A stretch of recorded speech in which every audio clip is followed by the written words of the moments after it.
Восхищаясь спортивными достижениями наших спортсменов, встречая их и приветствуя после победных соревнований, мы редко думаем о тех, кто годами взращивал этих атлетов. Они всегда находятся в тени славы своих подопечных. Тренеры сегодня их в торжественной обстановке чествуют, награждают дипломами, грамотами и благодарностями. В их адрес звучат самые теплые слова поддержки и признания. Тренер – это человек, который всегда находится в тени спортсмена, однако он несет самую большую ответственность и больше всего сил, средств и своих нервов вкладывает. Уверен, что данное мероприятие у нас пройдет на высоком организационном уровне, и мы всегда будем поощрять наших тренеров ежегодно. Перед началом мероприятия на сцену приглашают аксакалов ингушского спорта Яхья Мережков, мастер спорта СССР, заслуженный работник физической культуры России, основатель школы дзюдо в республике, воспитавший несколько поколений спортсменов, которые занимали высшие ступени пьедестала на почетных всероссийских и мировых соревнованиях. Багаудин Борзов, заслуженный тренер России с 2004 по 2008 годы, был вице-президентом Федерации кикбоксинга России. Асхаб Белхароев, советский борец греко-римского стиля, мастер спорта СССР, заслуженный тренер страны и работник физической культуры. Все они стояли у истоков становления ингушского спорта.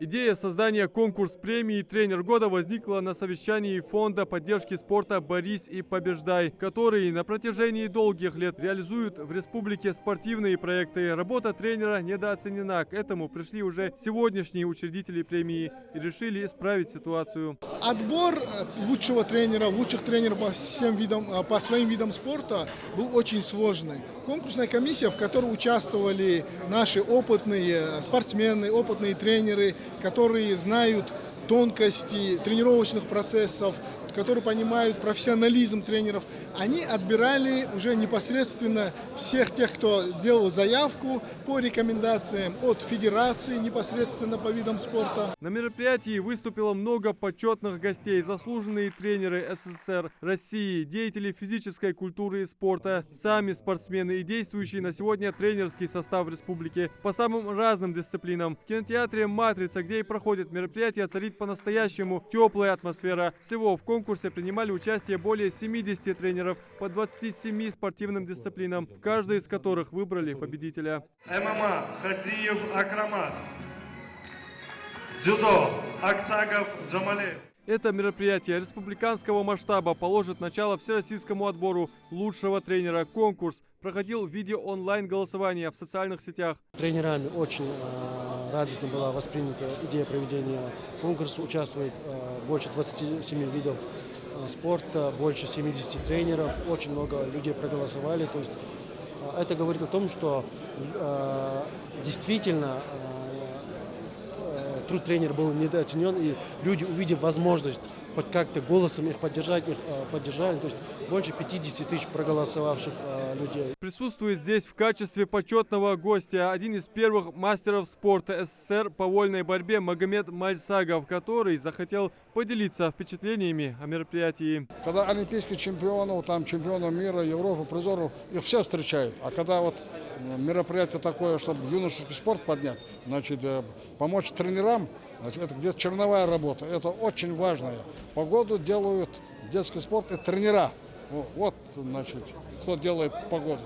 А олимпийских чемпионов, их поддержать всегда найдутся люди. Поддержать надо тренеров и, значит, юношеский спорт. Итак, награждены 27 наставников дипломами и денежными сертификатами. Но главная интрига вечера кроется в этом конверте с именем тренером 2023 года. Вскрыть его и озвучить имя обладателя сертификата на 100 тысяч рублей попросили вице-президента Федерации спортивной борьбы Ингушетии Магомеда Мусаева. Тренером года становится тренер по карате Шаухал Вазит.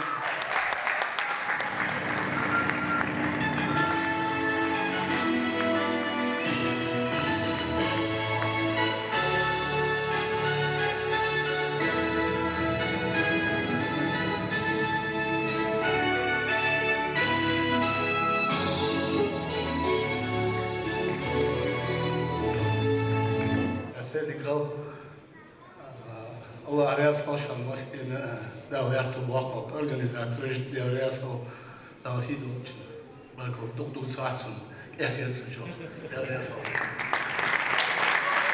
Первый вице-премьер Магомед Евлоев поздравил участников, победителей конкурса и пожелал дальнейших успехов их деятельности. Хотел бы в свою очередь также поблагодарить всех организаторов данного мероприятия, потому что мы увидели, с какой большой интерес с аудиторией республики было проявлено этому турниру. Я уверен, что организаторы и в последующие годы и с помощью нашего правительства республики проведут данные соревнования на высоком организационном уровне. Махмуд Алимак Шарипович всегда уделял внимание и будет уделять внимание спорту. Перед правительством он ставит высокие цели и задачи. Мы все прекрасно знаем, что в том мире, в котором мы сейчас живем, окруженными санкциями, что мы всегда должны поддерживать наши традиционные виды спорта, возрождать наши национальные виды спорта. Поэтому с поручения главы республики мы будем уделять пристальное внимание и в последующие годы развитию наших национальных видов спорта, также и олимпийских видов спорта. Премия «Тренер года» в республике прошла впервые. Сегодняшнее масштабное мероприятие как лишний повод сказать всем представителям этой благородной профессии спасибо за сильных, мужественных личностей, которые прославляют свой регион и страну в целом. Слова благодарности от всей спортивной когорты обращены в адрес учредителей премии и фонда «Борись и побеждай». Адам Мережков, Сулейман Костоев, Новости 24.